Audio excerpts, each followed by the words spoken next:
think I'm like her in the sense that we don't indulge in the gossip. We don't listen to what people say about us. You just have to turn a blind eye to it. People are gonna talk, and you can't be hurt by that. You can't listen to that. And she's really striving. These days, I live my whole life.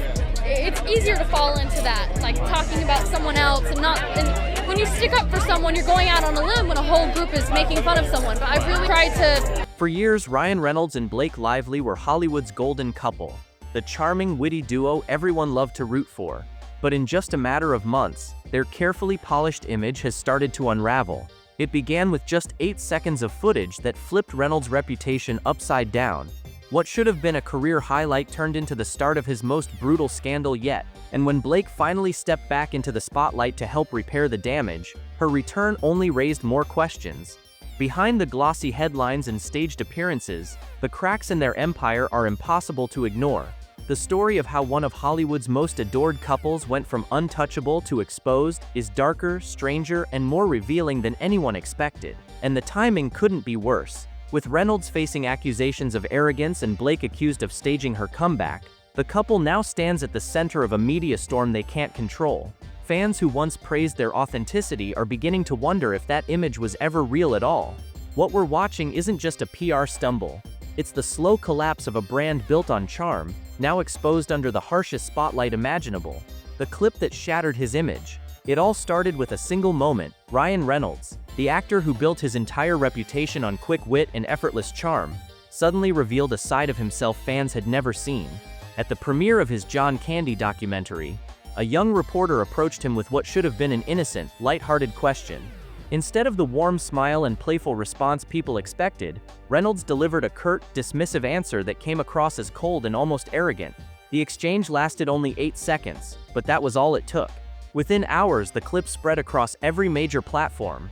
Fans replayed it over and over, trying to process what they had just seen. Was this the same man who branded himself as Canada's sweetheart, the lovable prankster, the relatable star who never took himself too seriously? Comment sections filled with disbelief and anger. Words like heartless, fake, and disgusting dominated the conversation.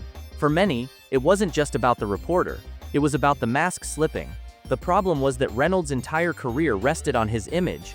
He wasn't just a movie star. He was marketed as the funny, down-to-earth dad, the celebrity who felt more like a friend than an untouchable Hollywood name. And once that illusion cracked, fans began to wonder how much of it had ever been real. Even worse, every attempt to explain the moment away only seemed to fuel the fire.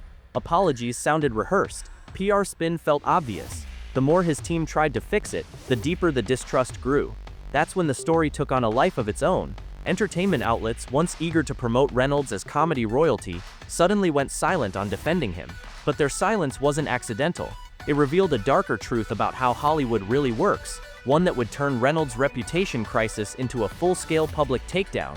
Hollywood turns on its own. When the clip first went viral, many expected Hollywood's media machine to rush in and shield Ryan Reynolds. After all, this was the man magazines hailed as the most likable star in Hollywood, the actor who could do no wrong. But instead of protection, something else happened. Silence. Outlets that had once praised his every red carpet appearance suddenly stopped defending him, and that silence spoke louder than any headline. Behind the scenes, the calculation was simple: outrage sells. Entertainment media had discovered something far more profitable than adoration: controlled destruction. They didn't need to openly attack Reynolds. All they had to do was keep posting polished photos from his appearances, complete with glowing captions about how he lit up the carpet or stunned in style. But then they left the comment sections wide open, knowing exactly what would happen next, and it worked flawlessly. Within minutes, fans swarmed the posts, tearing his image apart in real time. Every dismissive remark, every sarcastic joke, every brutal insult turned those glossy articles into magnets for engagement. Outlets didn't need to say a word against him. The public did the work for them. By orchestrating this cycle, Hollywood media turned one of their favorite stars into clickbait fuel, all while pretending to celebrate him. The hypocrisy was impossible to ignore. These platforms claimed to support their celebrity subjects, but in reality, they were profiting from their downfall. It was a masterclass in how quickly loyalty evaporates when outrage pays better than praise. And for Reynolds, it marked the moment he realized the media wasn't on his side anymore. But the storm wasn't his alone to weather, because just as his reputation began to crumble, Blake Lively attempted a comeback that would only make things worse. Blake's awkward return. After months of silence, all eyes shifted to Blake Lively. Her reappearance was meant to be the couple's saving grace, a polished, triumphant return to the spotlight at a high-profile beauty conference in New York. But instead of reviving her image, the event only fueled suspicions that the couple's every move was carefully staged. Even before she stepped inside the venue, cracks were already showing. Videos captured a shockingly small group of fans waiting for her arrival, raising whispers about whether the encounter had been arranged. One viral clip became the smoking gun. A so-called fan took a selfie with Blake while holding their phone completely upside down, something no genuine supporter would ever do. To many viewers, it looked less like authentic admiration and more like a poorly staged attempt to generate buzz. But the strangeness didn't stop there. Blake, who was never known for lingering with crowds or signing endless autographs, suddenly acted like the friendliest star on earth. She posed, she chatted, she glowed with exaggerated sweetness, a version of herself the public had never really seen. The timing felt too perfect, too convenient, and critics immediately labeled it as calculated damage control for her husband's spiraling reputation. What was intended as a comeback moment quickly unraveled into a performance that felt anything but genuine. And once she stepped on stage, the cracks only deepened. The cringe performance.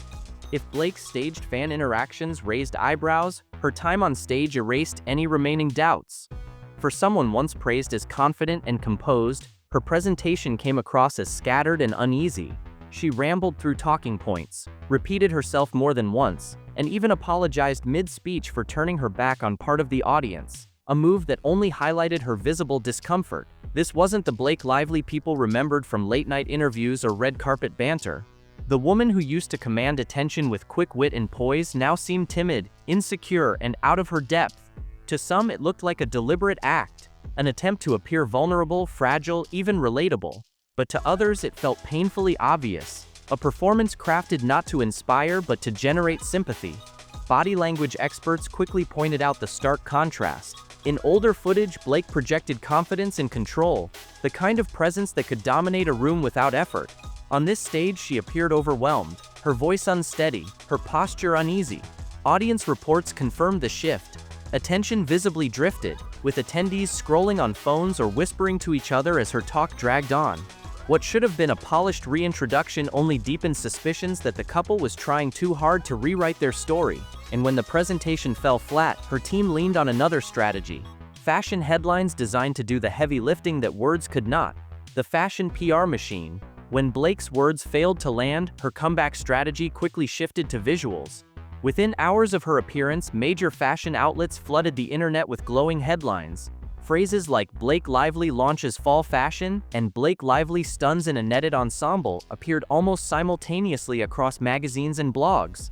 The timing, the wording, even the enthusiasm all felt suspiciously coordinated, like a PR campaign launched in perfect unison.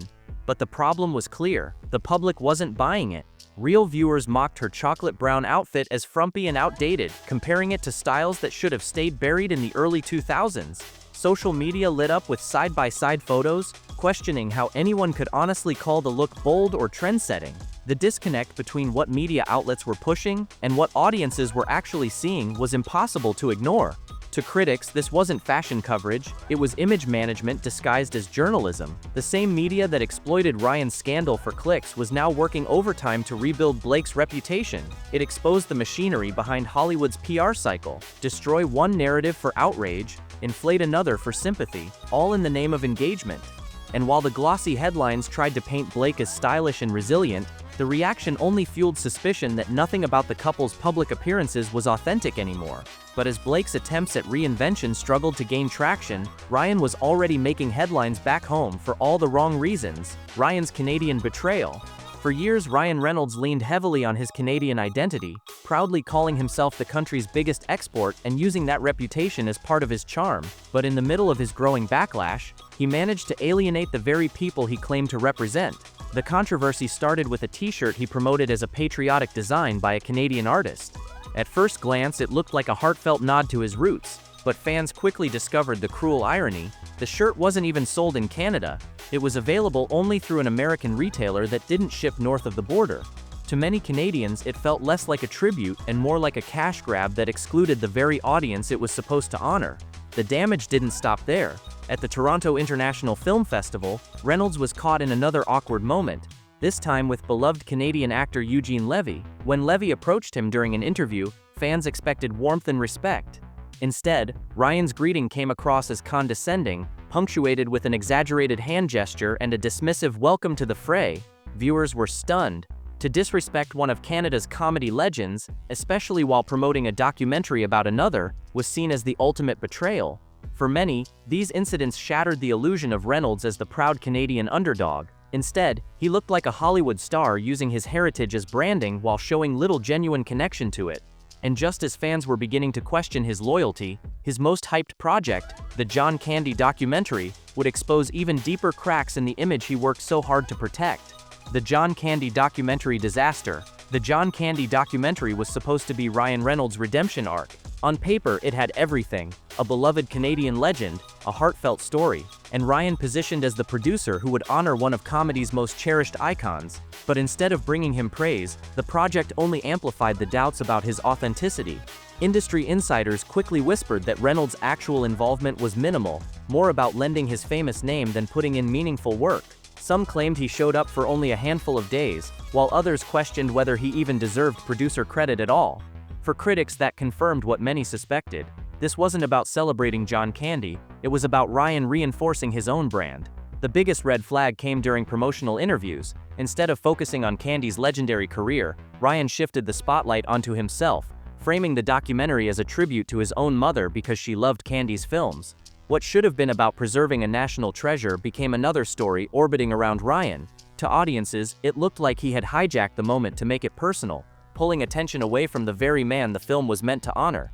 The documentary, once billed as a unifying celebration, ended up highlighting just how disconnected Reynolds had become from both his peers and his audience. And as backlash mounted, the original incident that started everything, that 8-second reporter clip, continued haunting every attempt at damage control. The collapse of the golden couple.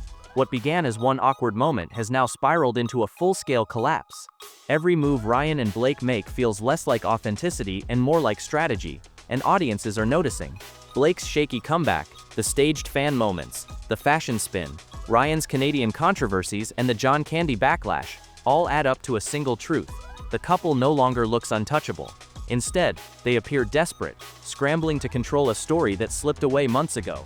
The clip of Ryan dismissing a child reporter still circles online as the symbol of their downfall.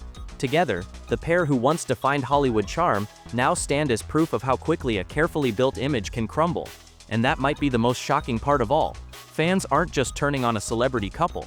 They're realizing the people they admired may have only ever been characters in a carefully scripted act. The golden couple of Hollywood isn't just falling, they've been exposed. From golden couple to cautionary tale, the rise and fall of Ryan Reynolds and Blake Lively shows just how fragile a carefully built Hollywood image can be. For years they were the couple everyone admired, charming, relatable, and seemingly untouchable. But the past few months have revealed cracks that no amount of PR spin can hide. From staged comebacks to misplaced patriotism, every move now feels manufactured. The truth is simple: when authenticity is just a brand, it only takes one slip to bring the whole facade crashing down. If you found this breakdown eye-opening, don't forget to hit the subscribe button and tap the bell icon so you never miss the latest stories Hollywood doesn't want you to hear.